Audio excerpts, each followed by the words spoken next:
Welcome to episode 550 of the Aussie Tech Heads. 550, can you believe that? Still going, can't kill us.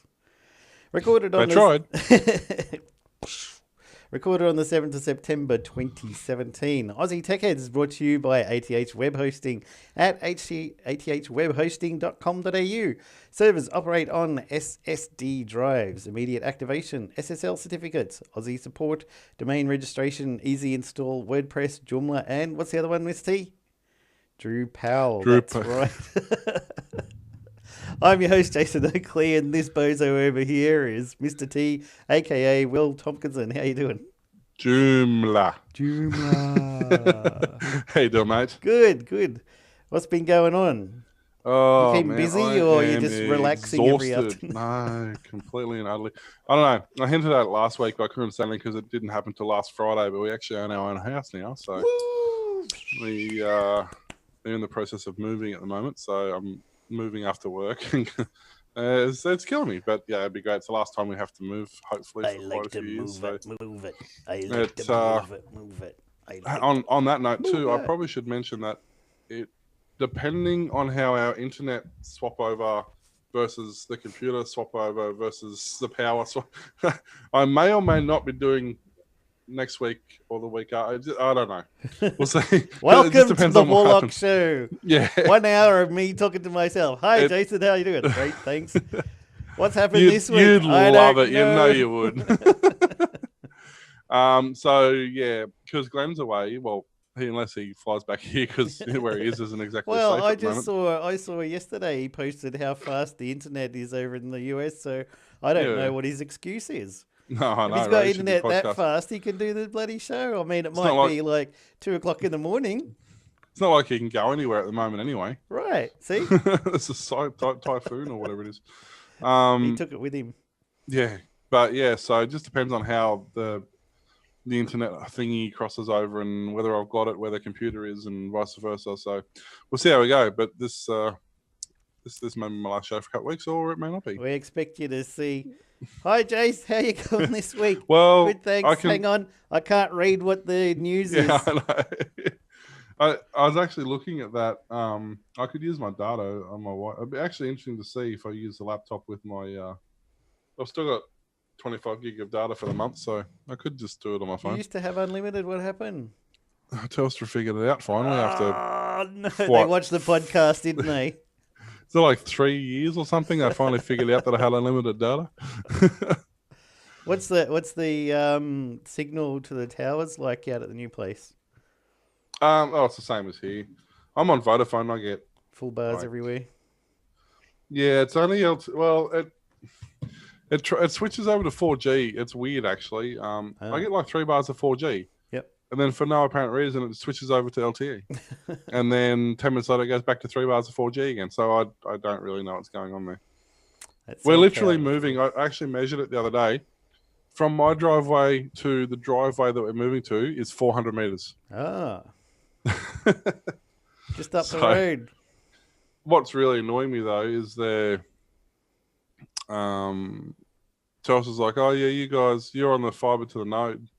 We'll put you on we'll give you a free upgrade to the speed boost pack, which will be, 4100. I'm like, no. I said, I'm getting 1010 now, and it's the same mixed technology as it is over there. Oh, no, you'll get 4100 or something. I bet you I won't. Why don't you send one of your fellows out here and plug in and see what he gets? Yeah, exactly. Good luck with that. So they're going to charge me. They charged me $90 relocation fee to unplug it from the wall here and plug it into the wall over there. That's a lot of work. That's not as bad as... He's got to walk 400 meters. You just told us that. He charges per meter. It's not as bad as the Foxtel on the self-installation plan wanted to charge $300 for me to unplug it off the satellite here and plug it into the satellite over there. I'm like, no. How about no? How's that work for you? So what I did, I was on a Telstra bundle plan, but they screwed up when they put me on the plan. They put me on 12 months on Foxtel and 2 years on the internet. So my Foxtel plan literally ran out at the end of last month. So I said, all right, no worries, just cancel my Foxtel plan. That's fine. Yep. And they go, oh, but then we'll have to change the internet plan because it's a bundle plan. Yeah, no worries, change that. So they've dropped me down from I was paying $149 all up with Foxtel with a $20 rebate and internet. So now they've dropped me down to a $60 a month plan. They've given me a bonus 500 gigs, so I've got 1 terabyte of data. And they give me $20 a month discount for the first 2 years on that plan. And then they're waiving the installation fee because it's now a new plan. They're sending me out new hardware. This is the best thing that you ever did. While I was doing that, Sonia was on the internet to Foxtel signing up for their new $49 a month plan, which is the pack that we have, which is the Entertainment Pack Plus Sports, on another 12-month contract with an ICQ3 or whatever the box is, the brand new Foxtel box that's just come out on a self-installation with a waived startup fee. So now we're actually paying $20 a month less than we were paying on the bundle plan, and I don't have to pay any transfer fees. Sweet. It's like, okay, well, all right, well, we'll do it this way then. If you insist. Did they iron all the bugs out of the IQ3? There was a lot of problems with it when they first came out. Well, it's been out. Well, I've had mine. I got the IQ2 12 months ago, and it was about the last rollout of the IQ2s. So they've been nearly 12 months that the 3s have been out. I haven't heard anything horrendous in the last 6 months. So I was signed up to Foxtel like, I don't know, must be 9 years ago or something. And then I was thinking I hadn't been watching that much on it, so I thought I might as well cancel it. So I rang them up to find out, and they accidentally forgot to put me onto a contract. So they're like, well, technically you can cancel right now. So I said, good, that's what I'll do. Send the guy out, and it took them a year to stop billing me, but I didn't pay any of the bills. The computer, I rang them up and they couldn't cancel it, and they said, no, it's a Telstra Foxtel, not a Foxtel. So I rang up Telstra and they said, no, we can't cancel it. So after 1 year, the computer said, you haven't paid your bills in 12 months. We're cancelling your account. I was like, thank you. What I found hilarious was she was trying to upsell me to the Telstra T-Hub. All right, yeah. Because it can do everything you want to do, but you don't need a smart TV. I said, well, I've got a smart TV, I've got a laptop, and I've got Foxtel. What do I need a T-Hub for? Because reasons. Well, you can watch 10 play on it. I'm like, I've got a laptop and a smart TV. What do I need a T-Hub? You can watch Foxtel online. I'm like, you don't get it, do you? Are and you I've still got to what I'm saying? I've still got the one I'm not using from last time I signed up with you. So I think at the end of it all, I think she's thrown that in for free anyway. So I've got 2 Roku boxes sitting there now. No, Telstra TV. Oh, sorry, Telstra TV Roku boxes. I think I'll be selling my Roku box and get a PlayStation 4 and do all my streaming and movie watching and stuff on that. That'll be the first time I've had a Blu-ray player in the house. I was actually saying that the other day. Someone wanted to bring around a movie to watch and they had on Blu-ray. I'm like, how? I don't have a Blu-ray. Come to think of it, I don't have a media player, a physical media player in this house. Yep, no CD players or Blu-ray. I don't have a CD, I don't have a DVD, I don't have nothing. a DVD player that's sitting in front of the TV not doing anything whatsoever. I don't even have a DVD player. I've got a DVD drive sitting around here somewhere. It's not hooked up to anything. Yeah, I got 1 or 2 of them in a drawer in the garage, but the DVD player, I can't even remember why I got it out. I think I was just unpacking boxes and I need to put it somewhere, so I got it out. But bought, I was kind of getting a long intro, but I actually bought... What's new? A combo drive. Game Dude had it on sales. A combo floppy and CD-ROM or DVD drive in a USB form factor. Yep. It was like $40. I thought, I'm going to buy one. Yep. And I have used it 2 or 3 times, but it was the best $40 I've spent because those 2 or 3 times I've used it. You really need it. I've really needed to use it. It's been great. One time I actually had to copy, and it brought back memories actually because I had to Google how to do it because it had been so long. A mate of mine, his Windows 95 discs are failing because they're getting old. Yep. He just wanted to hang on to it for nostalgic reasons. So we did the old oven bake trick. You put them in a low oven and heat them back up to reinforce the media. but I had to Google how to format the floppy disks at 2 meg so that I could copy them across because they're all 2 meg disks. Oh dear. You use boot from USB, yeah? You can, or you can just plug it in. It'll boot. It sees it as a thumb drive effectively. Yeah. Yeah. I had to do that with my daughter's HP laptop the other day because she's like, this is getting too slow. It's got too much crap. It's got the HP stuff.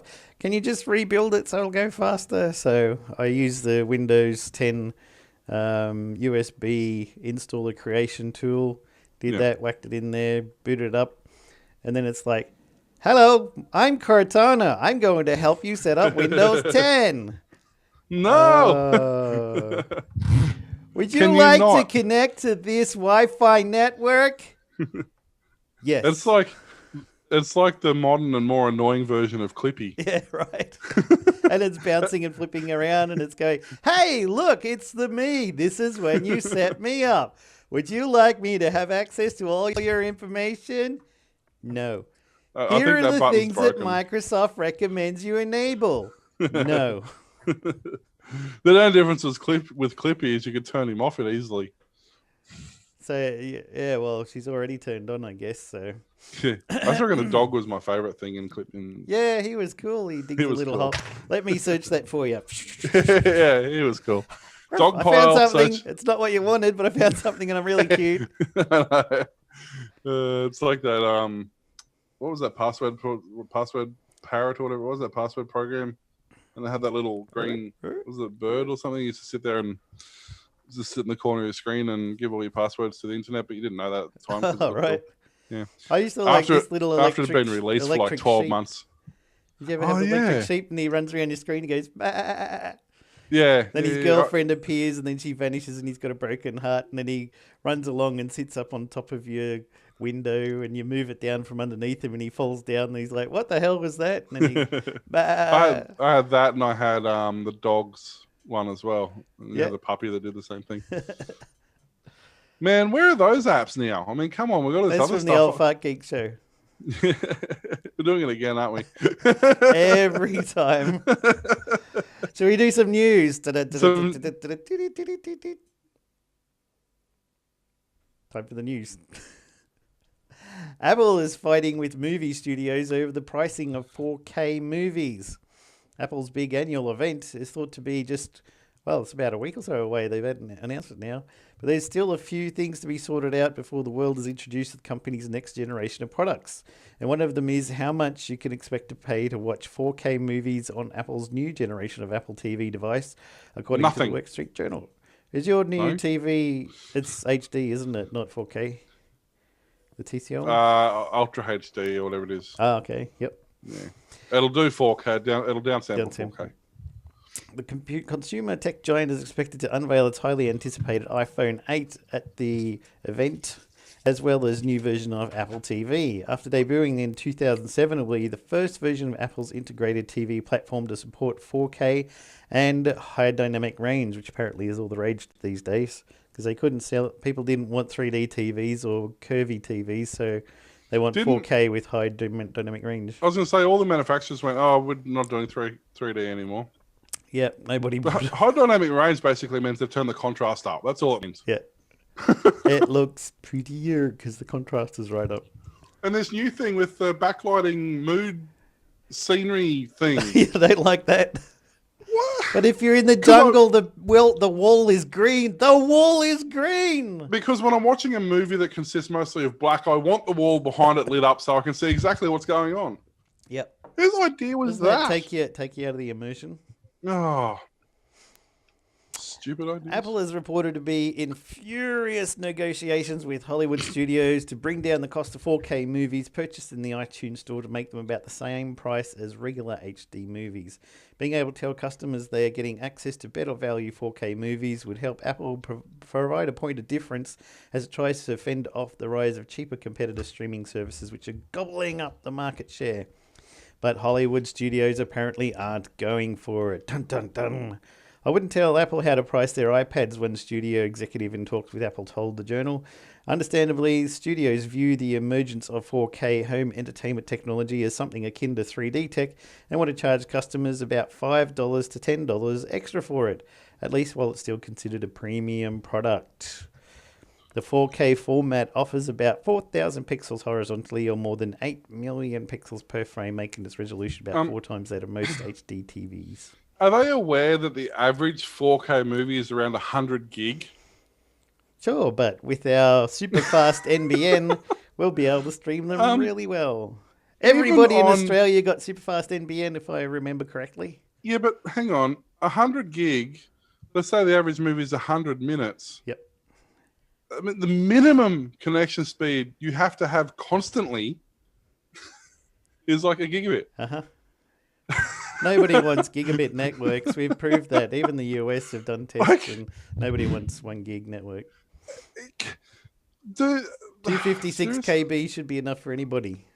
I mean, even when it's like a 1080p, uncompressed 1080p, or even a compressed 1080p is still for like 4 gig. And a lot of people struggle with that. Well, 4 to 8 gig, depending on the movie. But yeah, 100 gig. Okay, well, let's assume you're not downloading it. Let's assume you are streaming it. Where the hell is it going to store the cache for that? And how much data quota do you have each month? Well, yeah. I mean, if you're a Telstra, like their base pack starts at 25 gig or something. So you're not going to be watching 4K. But not only that, like you've got to think this has got to go somewhere in your temp directory for it to stream. Yep. So you have to have 100 gig minimum free, not including the. Well, they've got a 64 gig Apple TV now. That should be good. Yeah, no, that's not. Plus holding all your games and the data and everything. Nothing about this makes any sense. I mean, that's bad enough. They're talking about bringing 4K movie streaming service to the PS4. Yep, the Pro does it. But once again, the hard drive isn't big enough for that. The 1 hard terabyte. Yeah, well, it's not. It's 1 terabyte. It's like down to 500 gig before you get the thing with all the other. Because all the games are download now. There's very few. If you order a game on Steam or whatever, it gives you a download code. Yep. And each game's some of them. Well, I downloaded one the other day. It was 25 gig. So you don't need to play games. Just download, just stream movies, and that's it. Well, yeah. I mean, like I'm just reading here that even in America, like this article I'm reading. It's in America, and they're saying 100 gig download on a 4K or 4K 100 gig download takes us between 8 to 12 hours before we can begin streaming. Mm-hmm. So you order it today and you watch it tomorrow. Think ahead. Plan. Be proactive, son. Proactive. So you've just entirely annihilated your data cap, your hard drive, and your internet access for 12 hours. And then what? Your computer crashes and you start again? I'm sorry. Nothing about this sounds like a good idea. Nothing. It's the future. It's the problem is we're in the present.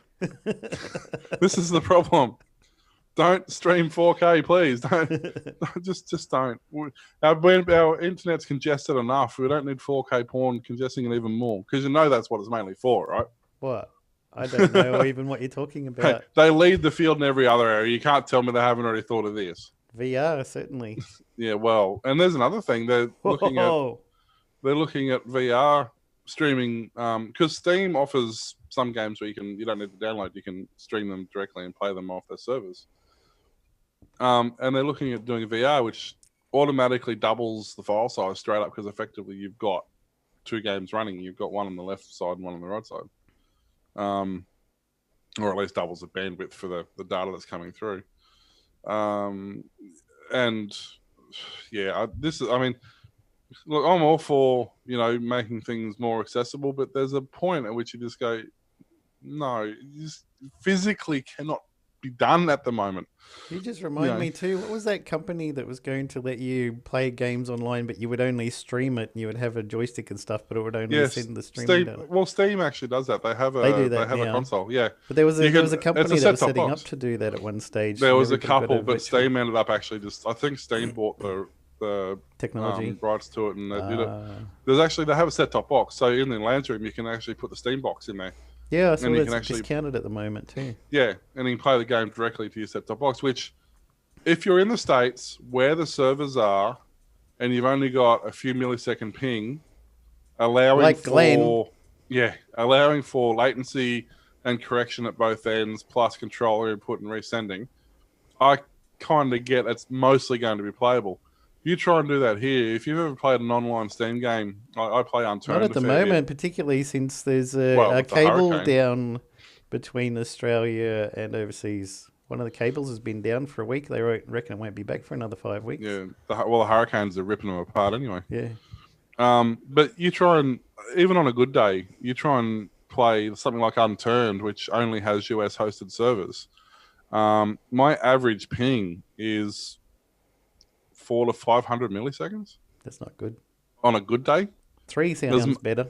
As much as, I've seen it up as high as 900 milliseconds. So you're trying to play a game live that's having data fed to you in both directions with a 1 second round trip. Yeah. You're dead. Not going to happen. You're dead. You're dead. You're still dead. You're going to get spawned at snipe before you even respawn. How about you? Got any stories? Oh, I got a couple. Nothing super interesting. Couple of mobile ones. Samsung Galaxy Note 8 has been out a week now. Woo. None of them caught on fire. Have you got it? No, I can't afford Have you got it? Did you get it? If so, how often? We just got the 5s. I literally not long just upgraded to the 5s, so I'll stick with that for a while. But yeah, look, people have been putting reviews out and stuff. They've been using it for a week. So far, there's been no issues reported, at least nothing major. It's not the same sort of wraparound screen as the Edge, but the screen does roll off the edge of both devices. So it kind of looks like the screen blends in with the background. Like if you've got the camera on and you look at the phone through the camera, the camera just sort of fades off into the background. It doesn't just harshly stop, because basically the entire front of the phone is a screen. There's pretty much no. I don't think I like these curvy edge things. This one here has got a little bit of a curved edge, the Galaxy S8, and I still find if I'm doing one-handed, when I reach across to the other side, my palm touches something on this side and goes, particularly doing something like Facebook, you're like, hi, how are you? And it goes, and then refreshes the feed, and you're like, where's the thing I was... It's gone. Oh, well, from what I've gathered with this one, even though basically, except for that little tiny bit of a bar down the bottom, the entire front is pretty much screen. Right. But from what I've gathered, the curve isn't touch. So it's screened to make it look good, but it doesn't interact when you touch it, which is great, because my biggest problem with the Edge was exactly the same as yours. Yeah. I have enough problems with my Note 5 as it is. Like I've got a fairly chunky case on here deliberately, because when I didn't, the screen actually, even on the Note 5, the screen actually goes pretty much right to the edge of the device. Yep. So as soon as you sit your hand on it, your palm sits over the screen. So I've got a nice chunky case protector on it. Everybody I've spoken to, I know a lot of people who have got the Edge, just about every single one of them, after the first week wore off and the novelty of the Edge disappeared, hate using it because of that exact reason. Yeah. So with this, you don't care about anything, little text message going along the side of your screen. I mean, yeah, as I said, it looks cool, but novelty wears off. Yeah. Whereas with this one, because they've fixed that problem and it's not actually touch, or at least it's smart enough to realize when it's the palm of your hand as opposed to a finger. They should be able to do some sort of update for this though, and just say ignore that. If his thumb's already on the screen, then ignore any other touches. Well, yeah, there should be a setting just having a dead zone. Just pick where you want the dead zone. I finally this week switched my keyboard so that it's only on the right hand of the screen. There's a gap on the left, so my thumb can reach all of it. That's good. See, I use the swipe feature that's built in, so I don't actually type. I just hold it down and go. I've got Swipe installed. I bought it a few years ago. The Swipe application. Well, because it's better than all. Well, I couldn't get that to recognize enough words correctly. And really? I also downloaded the Google keyboard, which I was like, oh my God, the Google keyboard. And it kept on getting stuff wrong. So I went back to Swipe Plus Dragon and it just does everything right. I tested out, what's the other one? SwiftKey. And SwiftKey. It still wasn't as good as Swipe. It's the one that I found the most accurate. It's not great, but it's the best out of all the ones I've tried. I have more accuracy with just the swipe feature on the standard keyboard than I do with typing.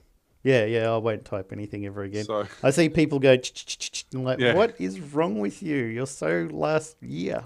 I had Swipe up until on my last note because it wasn't that responsive with the feature, but now on the Note 5, it's perfect. I've never had an error, so I have Swipe, but I don't install it. You can also get it for your iPhone. No, probably. Who cares? Right. But yeah, so basically, the whole thing of the Note 7 catching on fire and exploding and whatever, didn't seem to sort of deter. The uptake's been quite high. The success rate's been great. Everybody seems to be loving it for the most part. Because the screen's so big, it allows a 5x6 grid on the home screen with the icons, which is one extra in both directions than a standard one. So you can put more on. Of course, still got the S Pen and all that sort of stuff, but with the bigger screen, it's like literally writing on a notepad effectively. Sweet. They've added a bit more resistance. One thing, my biggest complaint with the pen on them was you had no tactile feedback. You couldn't really tell where you were writing. Yep. On the newer ones, they've added a little bit more. I don't know if they've used a rougher surface or however they've done it, but no, on the actual pen where it touches the glass, it's actually got resistance now, so it feels like an actual pen when you're writing. I'm starting to wonder if I maybe should have even got the Plus. I thought it was going to be too big, but I like the real estate to when I'm looking at websites and stuff. It really does makes a difference. Like, I can't go back to a small screen now. No. But you remember back those days, like 5 years ago, and Samsung brings out the Note, and everyone's like, "Oh my God, it's a phablet! It's too huge. Nobody's going to want that. You can't put it in your pocket, and it's too big." And now everyone's like, "I want my phone that size." What's funny is you've got like the Zoomy and the Redmis and stuff like that, and they do like a 6-inch Note. They call, I think, the Note 3 or something they call it, and it's like a 6.5-inch phone. And it's like, they basically sit one of these on top, and like the screen still sits around the side of the thing. And it's quite funny. And they're selling like, there's Zoomy, for example, has just one of the biggest problems with the Zoomies and the Redmis is that being a Chinese phone, they've only had Chinese firmware or software, and they do a global release, but it's Chinglish at best. So what they're doing now, they're finally releasing their phone lineup with a stock Android. Oh, nice. So instead of putting their own interface on it, which they've been doing, they're now just running a stock Android. Now, these things are insane. If you want a really cheap phone that has brilliant cameras, has really fast processors, great battery life, really nice screens. I was actually our insurance bought these Note 5s when we got water damaged. Yep. And our other phones got damaged. They replaced them with these. But if it wasn't for that, I was actually going to buy some of these Zoomy and all these Redmis. They're all similar. But they've got they're getting to the point now where they've actually got optical zooms in their cameras. Oh, sweet. They got Qualcomm Snapdragon processors, 4 gig of RAM, 64 internal. Like they're just insanely powerful phones. And they're only a couple $100. Nice. And they got massive big 3 and Take 4 that milliamp iPhone 8. batteries, and realistically, now that they've got this stock firmware on there and the interface isn't going to be a problem, I can really see these things actually becoming mainstream very, very quickly. They're far superior in a lot of respects to a lot of name brand phones on the market. Yep. Both in processing and in looks and performance and screen and capabilities, like they all have got dual SIMs. Yep. At the least, a lot of them have got built-in radio and TV tuner cards. So it's just nuts what they're doing with them. How come we can't get that in our high-end phones? Because you're paying for the high-end phone. Not the cheap phone. Not the cool features that are in the cheaper ones. What? Yeah, I know. It's nuts. You read some of the spec. Like, there's one I was looking at. I can't think what it is. I think it's a Zoomy Note. I'll quickly see if I can find it while I'm talking. But it was, from memory, it was like an 8 octa-core processor. Here we go. It was just an insane. It had like a 6-inch screen, dual like 4G SIMs, had a 3000 milliamp battery, had a 13 megapixel 2x optical zoom Sony camera with optical stabilization on the rear, and a 10 megapixel front facing camera. Sweet. It's got an octa-core 2.4 gig processor, 3 gig of built-on DDR3 RAM. Actually, the Note Pro's got 4 gig of built-on RAM. And this phone's like. But can it run Doom? $285 or something like that. Can it run Doom? Yes, actually. That's the big test powerful. For everything, isn't it? It's certainly powerful enough to run Doom.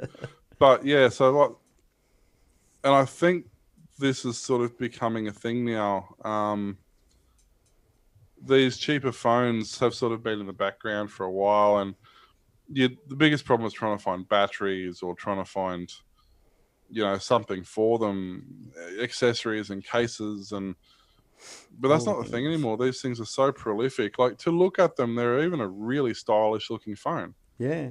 They do smart things like putting the earphone jack on the top of the phone. Can you plug an earphone jack into it? You can. That's a novel concept. I know, they're really... You're crazy. You're crazy. Where are you getting this idea from? I mean, I want it just based on the website. When you scroll up and down, the phones move up and down. 4,000 milliamp battery, Snapdragon CPU, fingerprint scanners that actually work every time without fail, even with dirty hands. Cortex A7 2-core Snapdragon 650 processors, which is a hexa-core 1.8 processor. Nice. Dual channel EMC 5 flash RAM. It's with 2 gig of RAM, 16 gig flash built in. What's the camera on this one? I wonder. I haven't looked at this one. This is their new Note 3 they've just released. They'll say it here somewhere. Samsung doesn't mind them calling it a Note. Well, Note's just a generic term. There's nothing I can do about it. They do have... There is some compromise. Like, they're only a 1080 screen. Yep. But that's all you need. They're insanely beautiful 1080 screen.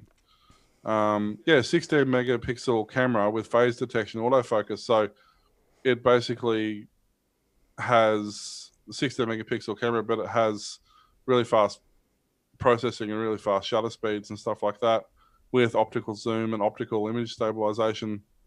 I remember when I had one of the first iPhones in Australia, and my daughter would go on a merry-go-round, and I'd try and snap a still, and as soon as I saw her coming into view, click, and then she'd go past, and then the camera would go click and capture somebody else's kid.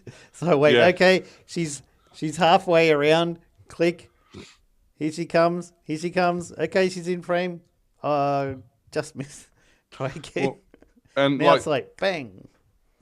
And the colors are really nice. Like, you look at people recording YouTube videos on these things, and the coloring is spot on. I remember in the old days doing the cameras, used to do the key drop test. Yep. And I had a Sony Cybershot based on the key drop test. You'd hold the camera and you hold the keys out in front of you so they're just in frame. Yep. And as you drop them, you press a shutter. Yep. And depending on where they ended up in the frame was depending how fast it took the photo. Right. And when we got the Sony Cyber Shot, the first one that they released, which I think was 4 megapixels, something like that, back when phones had like 1 megapixel cameras. Yep. It just landed in the bottom of the frame. And out of all the cameras we tested, or all the point and shoots that we tested, it was the only one that landed in the frame. So says a lot. So it won based on the fact that it was the only one that even remotely passed the test. Yep. Now, of course, you got a fast phone for your kid. You can just take a photo of anything, anytime. Well, that's you hold the down thing. the auto repeat. Go, okay, there's 50 frames. Mode. But even getting to them now, like in the old days, you used to have to go into your menus and all sorts of stuff. Now you just press the home screen button twice and it takes you straight to the phone. Yep. You don't even have to try to the camera even. Sorry, yeah. You don't have to go to the phone to find the camera. You can go straight to your camera. Yep. Which is great when you actually, I need to take a photo. You can just do it now. You don't need to think about it. Yeah, it's good. But there's another camera which I might do a story on next week if I remember. It takes the photo at every focal point at once. Oh, okay. And then you select when you're going through your photos and you're selecting the image and you want to change the focal point, you then select where you want the focal point of that photo to be. Yep. And it refocuses the photo after you've taken it. Oh, that's nice. So it's basically impossible. Yeah, it's virtually impossible to screw the shot up. It's like, we've got so much RAM, we'll just take like 50 photos at different focal points and you can pick where you want. I don't know how it does it. I think what it does is remember back in the day when algorithms, when you don't understand something, it's algorithms or magic. I think, it's definitely magic involved. I think back in the day, remember when you actually had the old-fashioned point and shoots, the old film cameras? Yep. And you could be anywhere at all and just take a photo. And it just worked. It just focused on everything at once. I think they're using the same principle, using the infinity focus principle, which I've never really understood why that went away. Mm. Why have you not had an infinity focus, and then if you want to have a pinpoint focus as well? Why have we always got to select where we want to take a photo? Calculate the pinpoint afterwards. Yeah. Fitbit unveils health-focused Ionic smartwatch. The company unveiled its first smartwatch this week, hoping that the health-focused features of the device will reverse the hardware maker's declining influence in the wearables market. The smartwatch, called the Fitbit Ionic, costs launches in Australia in October at $449.95. It has a square touchscreen similar to those on the Apple Watch. It includes heart rate monitor, GPS tracking, and 4-day battery life. Count them, 4 days. That's like more than 3 and less than 5, right? The watch, which is water resistant up to 50 meters, can make wireless payments. Yeah. All by itself. Yep. Great. And store music offline with 2.5 gig of space. Well, it's the same as the Apple Watch. If you take it off your wrist, then you have to type in a PIN to be able to use the wireless payments, so no one can nick your watch and rack up a bill. Fitbit recently lost its position as top seller of wearable devices, falling behind Apple and China's Xiaomi. Since going public 2 years ago, to much fanfare, the novelty of its wrist-worn devices have waned. Zoomy. That's what I call it. It's easier.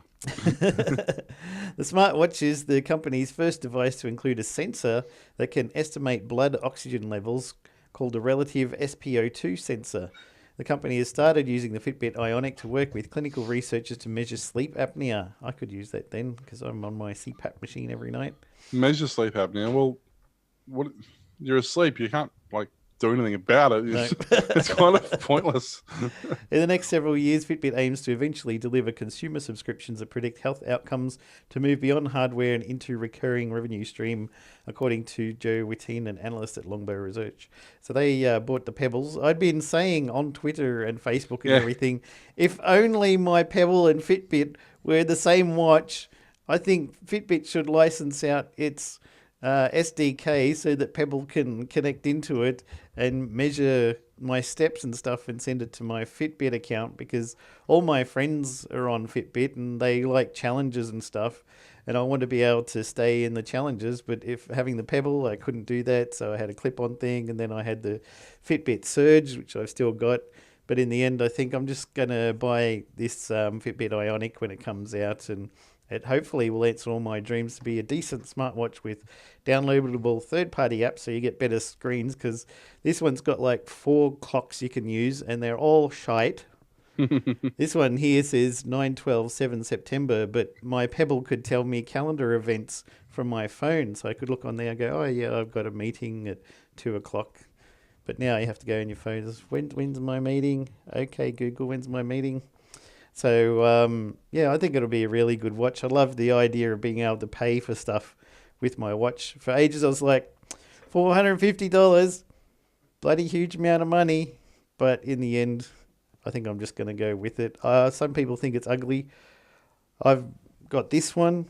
I don't mind it. I had the Pebble watch. Didn't mind it. They're all square. And see, I don't mind the big chunky watches. Yeah. I mean, I had the Android, whatever it's called, the watch when I got the Note last Gear? night. No, came with it. Samsung Gear? Gear. Watch? Yeah, Gear 2, I think it was actually. I used it exactly once because the band didn't fit, and it's impossible to replace the band because the band contains the batteries and all that sort of stuff. So I gave it away because I gave it to Give it away a friend. now. Well, this one, the new one, you're going to be able to swap out for other Fitbit bands, but it doesn't have a standard band, but it doesn't have the battery and stuff. It's just got proprietary connector. Making bigger bands or whatever. Yeah. I ended up giving it to somebody who's still using it, mind you. They still use it, and they find, I mean, given that's going on 3 years old, something like that now. Yeah. They still get decent battery life. Still get like 2 to 3 days out of it. Yeah. Well, this one started off about 5 days, and I think it's down to about 3 now. But I just charged it every night because it does have sleep disturbance measuring and stuff like this. I've never really liked having a watch on while I'm asleep. I've always taken the watch off, and I tried it for a while. It's like, yeah, that's okay, but then I get to the third night, and then I have to plug it in anyway, so I'm going to miss that night. So I just plug it in every night, and then I'm sure it's going to be charged all the time. Even though so many times I've gone, I don't want to watch that I have to charge every night, but choose to charge it every night at the moment. I don't have to. If I go away for the weekend, it doesn't matter if I forget the charger because it's going to last me through the weekend or at least 3 or 4 days. I don't know why they can't just put them on a QR charge so you can just throw them on your table and the thing's charged. Why have you got to plug them in still? Why is that a thing? The Apple, you don't have to, I believe, and 1 or 2 of the others have got the Qi charge, but this one doesn't. They want to plug it in, and the same with the new Ionic is plug in as well. Yeah, well, the Android one, well, it plugged into it sat into a little cradle thing. Oh, yeah. Which was kind of more of an issue because if you forgot the cradle, you couldn't charge it.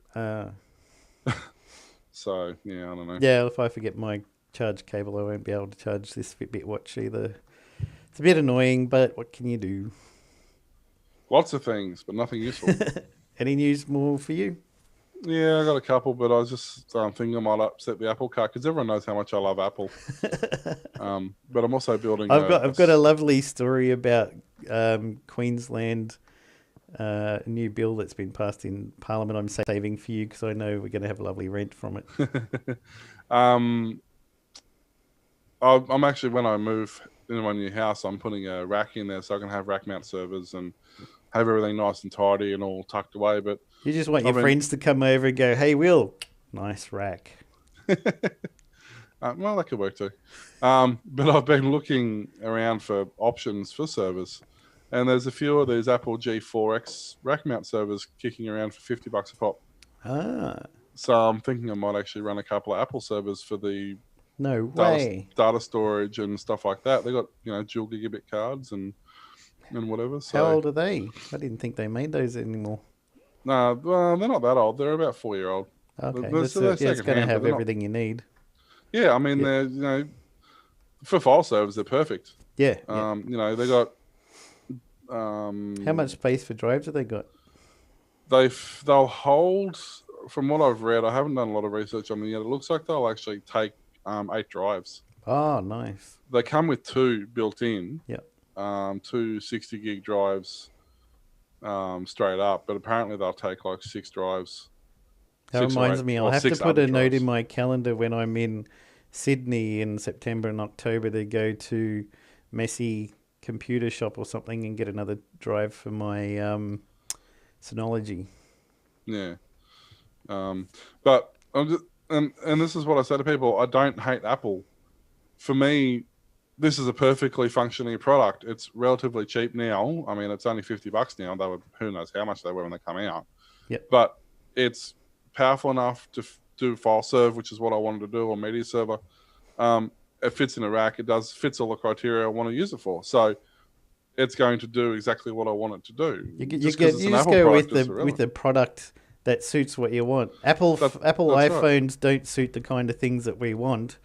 There's Yeah. nothing wrong with them, but it's not the kind of phone that we want. Whereas this rack, even though it's Apple and you're not against Apple, it does what you want, and that's why exactly you go right. with the things.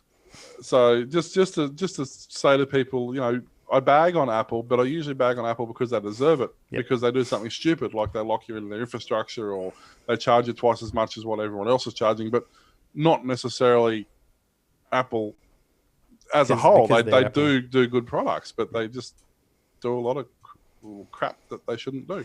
So I just thought I'd throw that in there just to say I don't always hate Apple. So, you know, You're going to get so much mail. Go, I don't believe you. Yeah, I know, right? I'm going to have to actually do a video of me installing it and showing it running because people aren't going to believe me. Put a background with a screenshot of the Linux Penguin or something, and people will be like, see, he put Ubuntu on it. It'll be running Linux, but that's just because everything in the rack will be running Linux. And it's just going to be easier to dial into. It's just going to be Apple hardware, but you're going to have operating system. I mean, Apple software is Linux anyway. It's just Darwin, you know. Yeah.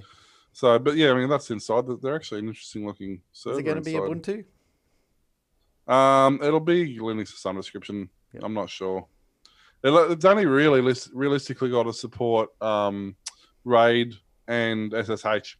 That's what it's about. That's really all it's got to do. Linux, Linux supports SSH? Yeah. I might have to look that one up. I'm not sure. It's certainly not going to be Solaris, is it? Because that doesn't exist anymore. It does. Not that that's Linux, but you know what I mean. That exists for another, you know. Was it them that made the OS2 Warp? IBM. I know it was IBM, but I think wasn't it them that actually developed it? No, like IBM.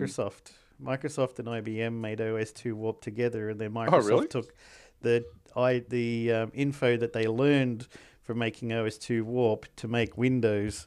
And that's when IBM started hating Microsoft because while they're like, hey, yeah, we'll totally help you with this operating system, OS2 Warp, hey, let's do our own one. We'll call it Windows. Use all the stuff that we learnt there from IBM. Okay, we'll make Windows. Hi, we're launching Windows and we're taking over. Hey, what? You were working with us on OS2? No, yeah, we did, but we learned so much. Thank you. Yeah, thanks for that information. We'll just screw you over now because we've never done that to anybody before. No. Well, they only bought MS-DOS, didn't they? They didn't really make it from scratch. Well, depends on who you talk to.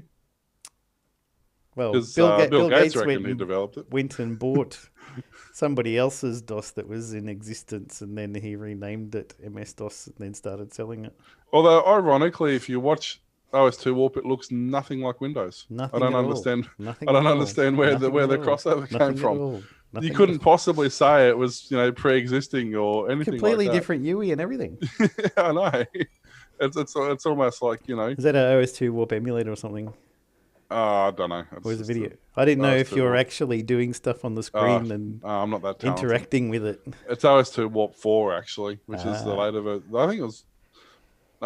But what's ironic is that bar at the top was never integrated into Windows. No. Oh, you can't see it on the thing. Hang on. No. There's a. Well, it couldn't be better than BIOS. That was awesome. I installed that. Did you try BIOS? Yeah, I actually had a mail server. Oh, okay. There's a bar across the top you can see there. It's got the drive space and it's got shortcuts to different programs and files. Right. That was never a Windows thing, but there was a bar back in the day called Office Bar. Hey, look, calendar and card Office file bar. and control. There we go. So it actually kind of looks like a cross between the Mac OS and Windows. But yeah, that bar that was back in the day that was the Office bar, and it was exactly that. Yeah. And the only difference is it had a little Office logo that you click and it'd bring up effectively what became the Windows 95 start bar. Yeah. It had it back when you had Windows 3.1. Oh yeah.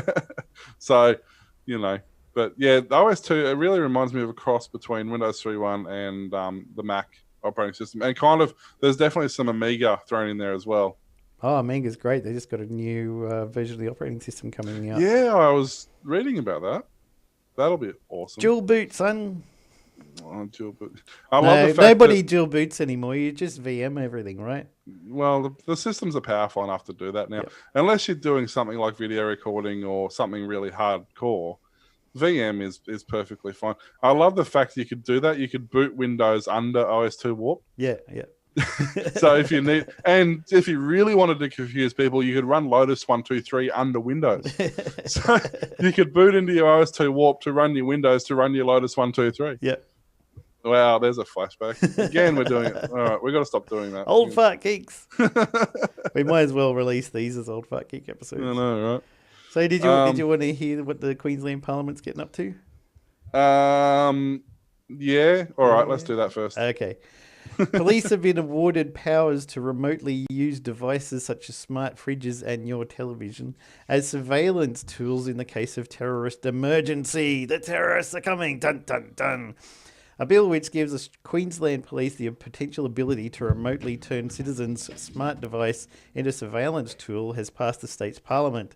The tough new laws designed to boost the response capabilities of police during a terrorism emergency give authorities the ability to use existing gadgets for surveillance, including remotely installing software to use devices such as smart TVs, fridges, or AI-powered home speakers as listening devices. The laws, which are only in effect during a declared terrorist emergency, allow Queensland Police to search people or vehicles without a warrant, as well as search mobile phones for communications with suspected offenders or footage of the attack. In July, prior to the bill's passage, Police Commissioner Ian Stewart suggested such powers could be used to turn your fridge into a listening device to help investigations. It's not outside the realm that if you think the connected home that we now look at quite regularly, where people have their security systems, their CCTV systems and computerized refrigerator all hooked up wirelessly, you could actually turn someone's fridge into a listening device. Such powers would only be used in a declared emergency when the life, health or safety of a person was thought to be in danger.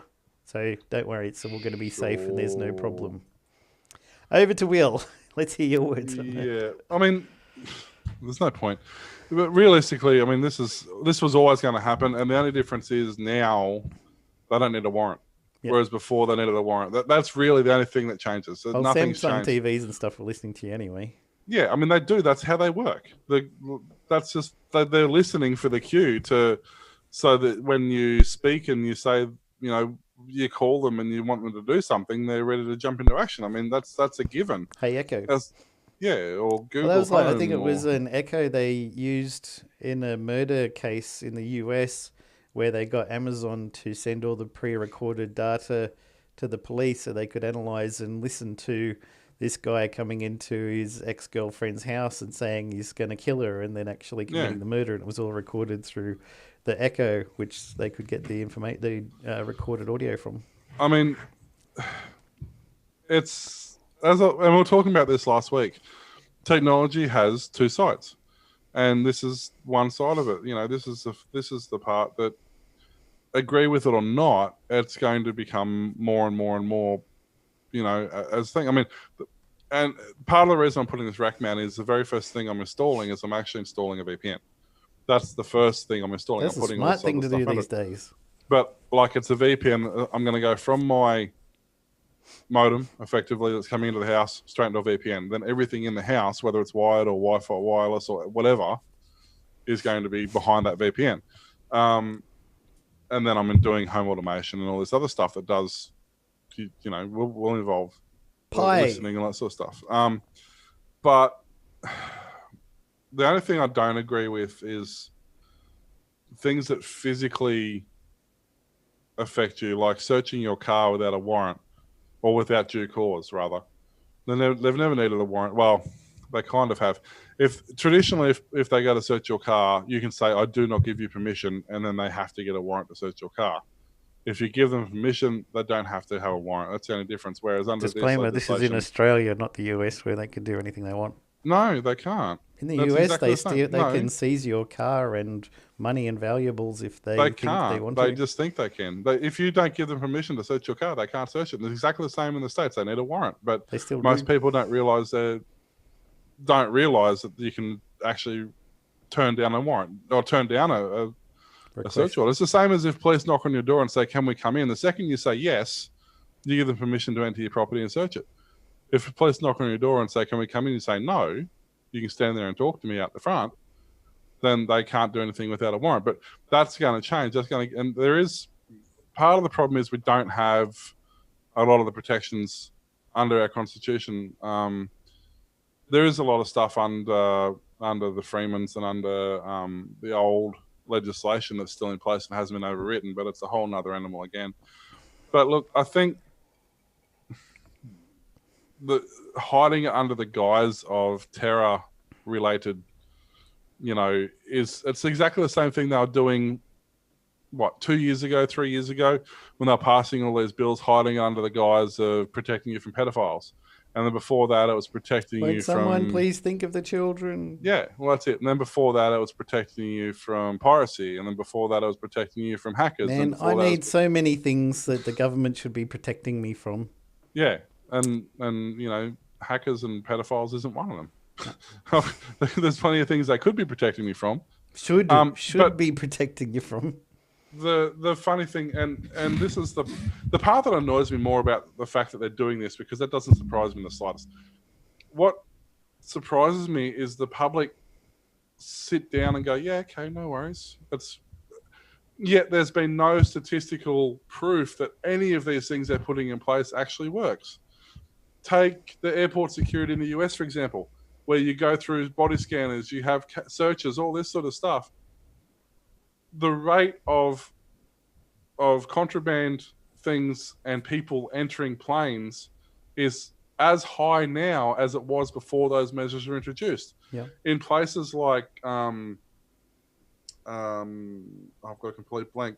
I think it's South Africa and Dubai and places like that. They have trained personnel who they watch body language and they watch the crowd, and if something seems out of place, if the person's behaving in a way they don't normally behave, or there's something funny going on, those people will be asked to step aside and things will happen from there. They have a much something in the vicinity of 90+% success rate and not better false than flags. Take off your shoes, take off your belt, scan. Yeah, and the thing is that isn't working. No. But that doesn't matter, because the TSA says, even the TSA has admitted that they have had no successful applications of this use case. Hasn't stopped anything. And yet everybody still supports it. Every time you talk to someone about, it's just part of what we do. Save me from the terrorists. And this is the problem. It's just exactly the same happened with this same-sex marriage vote that's going to go through.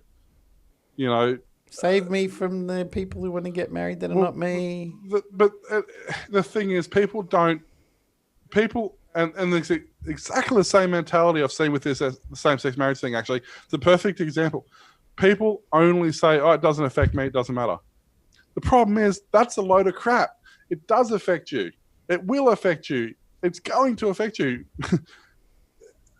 You go to Canada and look what happened over there. If you even so much as say the slightest thing against any sort of slander, any sort of, put down in any derogatory term whatsoever, there's laws in place that you can be prisoned, your kids are taken off you, your house is sold from under you because you're not a nice person suddenly. And that's exactly what's going to happen. Or basically, but that's the mentality of people. The police go, we're going to book you for talking on your phone. Well, okay, that makes sense. It's a safety thing. I shouldn't be on my phone. No, the police are going to book you for smoking in your car. Well, hang on a minute. That's kind of pushing the boundaries a bit. The police are going to book you if you take your hands off the wheel. Well, yeah. Okay, now the police are going to book you for taking your hands off the wheel whilst you're parked at traffic lights. Yeah, well, hang on a minute. Now we're getting into a little bit of, don't touch your phone at the traffic lights. Well, yeah, I mean, look, there's distracted driving, and then there's causing distraction whilst driving. Yeah. And things such as zero tolerance speed limits, which actually aren't enforceable anyway, given there's a 10% ADR requirement that all speedos are naturally 10% out under ruling. But this is forcing people to look at their speedo all the time, which is actually increasing road tolls. Yeah. And increasing the speeding offences, and this is what bugs me. People are okay with it because the government said we need it. It's saving me from them. The government's job is not to legislate the people. The government's job is to legislate effectively the economy and the way the country runs as a whole, not to affect the individual person. But they're running out of money, and that the only way they can do it is to find the individual person. It's exactly the same with this terror thing. The reason they've done it is because somebody will say something that they don't like, or there'll be, somebody's done something wrong, downloaded the wrong torrent, for example, and they'll go, "Oh, he's a terrorist because he's downloaded the latest WikiLeaks file, so he must be a terrorist." Yep. So we're going to call the Anti-Terrorism Act. We're going to ransack his house, and we can do that, and we don't need any form of approval from anybody else because he's now a terrorist of the country. Well, apparently, if you install the Tor browser, that automatically puts you onto a terror list. Well, yeah, and I know there's certain things if you say in public, like bomb or terrorist or organized attack or underground meeting or things like that. If you say those at any form into a microphone of any description, you get put on a no-fly zone. You're on a no-fly zone list now. That's great. Well, me and friends, we bring each other, and like the first thing we do is we go like bomb terrorist Obama bin Laden. We used to do that. We used to do that back in the 90s. Yeah, I know, but we still do it, yeah. And it's actually amazing now. If you don't think you're being listened to, you got rocks in your head, because if you don't think your websites have been tracked, there's something wrong with you. There are some websites that actually report real news, not just random bits of information that are useful. CNN Fox. And if you go to those websites regularly, you will find that the more you go there, the slower and slower and slower that page loads until eventually it doesn't load anymore. As soon as you use somebody else's computer on a different IP address that hasn't been there, it works again, just like brand new. Yep. Sitting next to yours, it doesn't. So yeah, there's all this stuff. My point is, all this crap is already happening, and now they're just trying to find ways of opening the loopholes to such a degree that there's no regulation and there's no cause and effect. Yep. It's the whole thing back 12 months ago when they wanted to get into that guy's iPhone, and then they wanted to change they wanted Apple to help them get into the iPhone, so they had a legitimate excuse for already having the data that they wanted to get off it. Basically, it's exactly the same principle. Nothing's changed. The only difference is,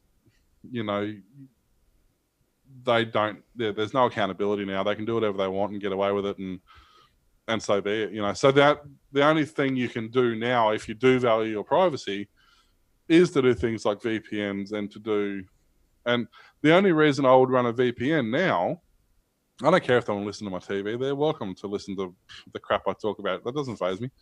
But the only reason I would do things like VPNs now is basically for downloading or for visiting websites, because you can't go to a lot of the websites now because the government's decided that they're bad for you. Yep. Or downloading files, because they are now, most ISPs anyway, because they're too stupid to say otherwise, most ISPs are now tracking, and this is actually something I find interesting, they're tracking the packets to and from your computer and the host computer, which, especially in the form of a torrent, effectively anonymous packets, to your IP, which actually isn't your IP because we've run out of IP, so everybody shares an IP in your area, and yet somehow they mysteriously come up with the fact that you were downloading a specific file. Drive me crazy. How exactly does that work? But yeah, so, look, the best thing you can do is not stress about it. Install a VPN, put a decent firewall in there. There's plenty of YouTube tutorials on how to do it. That's free, effectively. You can use a $5 PC to do it. You can use a Raspberry Pi or whatever to do it. Don't say naughty things in front of your smart TV or fridge. Well, if you are, have a VPN. Yeah. Because basically a VPN will anonymize, a good quality VPN will anonymize all traffic to and from. So it's literally impossible to, one, figure out what's traveling in those files, and secondly, where the location of those files is ultimately ending up. And you can get a VPN that doesn't log anything. Yeah, well, most VPNs don't. Some of them do. Some of the, there are legit VPNs, like ones that businesses and stuff like that use to log into their servers and to have their staff log in remotely. And so they have logs because they want to keep a track of what their staff are doing and who's logging in. And I understand that. But most private VPNs don't really have that as an option because, well, let's face it, to start with, they don't want to have to store huge amounts of logs, and we don't want them to store huge amounts of logs. So it actually works out really well. Yeah. I knew that story about Parliament would take us up to the end of the show. Well, just quickly, speaking of what happens when the government gets involved, I won't talk about the $3.5 million fine from Lenovo because everyone knows about that. Short story is Lenovo is installing spyware on their computers, and they've just been fined $3.5 million because that's 750,000 laptops. Yeah, that's 750,000. So they got fined $4 per laptop, effectively. So whatever, but. If you've got a Lenovo that was sold between 2014 and 2015, you may want to do a fresh install. Just saying. But the one thing I will quickly touch on, China bans cryptocurrency, and this is coming back to what we're saying about the government controlling every asset of your life. Cryptocurrency, we know as Bitcoin or as digital currency, effectively. There's a couple of different ones. But basically, China has, among everything else they've banned, like, the internet, they've basically banned... Yeah, fresh water, food, milk. They've basically banned cryptocurrency now. So virtual currency, you're no longer allowed to trade in virtual currency, which for some places is becoming a big thing. There's actually companies now that are accepting and paying stuff in Bitcoins and in other virtual currencies. ATMs that have got Bitcoins now. That's right. You can put your $450 in, you'll get a Bitcoin, or whatever it is at the moment. But there's 6,000. I was going to say, yeah, it's something stupid, which is why I'm still annoyed I lost my $50 I had when it first started. But basically, China is saying that it's not worth anything because it has no backing, and that generally the only thing it's used for is naughty things, illegal or counterfeit activities. China is worried about counterfeiting. Irony. Well, I mean, it's like, seriously, a country that makes its living on ripping off everything is worried about somebody using digital currency for counterfeiting. How dare That's like saying, I'm going to give that guy a photocopier, but I bet he's going to copy paper with it. Yeah. Like, why would he do Anyway, I just thought that was interesting that they've decided to ban cryptocurrencies now for no apparent reason. And that's exactly where our government's heading to. Hey, we're going to ban this because we think it's best for our people. Yep. They know. Oh, yes, sir. No worries with you. It's best for us. We'll just behave. They'll ban your gluten. That'll save you. Cows are now illegal, damn it. They fart too much anyway. They got every cow's got to pay a pollution toll. Yep. Robots are going to have to pay taxes soon, so that'll be good. I actually heard something about that. An automated robot apparently has to earn a wage now. Yep. So that it can, because they're worried about factories becoming fully automated. So they want the owners of the people. That's where your jobs are going, not to the Mexicans, not to the Philippines and stuff. They're going to robots. But they want. But they're not people, so we can't hate them. Yeah, we can. They'll just revolt. They're revolting. Yeah, so they want the owners of the companies to pay the robots minimum wage, so they can pay taxes. So they can prove that it's not just saving money, But by paying the robots minimum wage, the owners are paying tax to the government on a basis that that's never going to get claimed because the robot can't claim as taxes.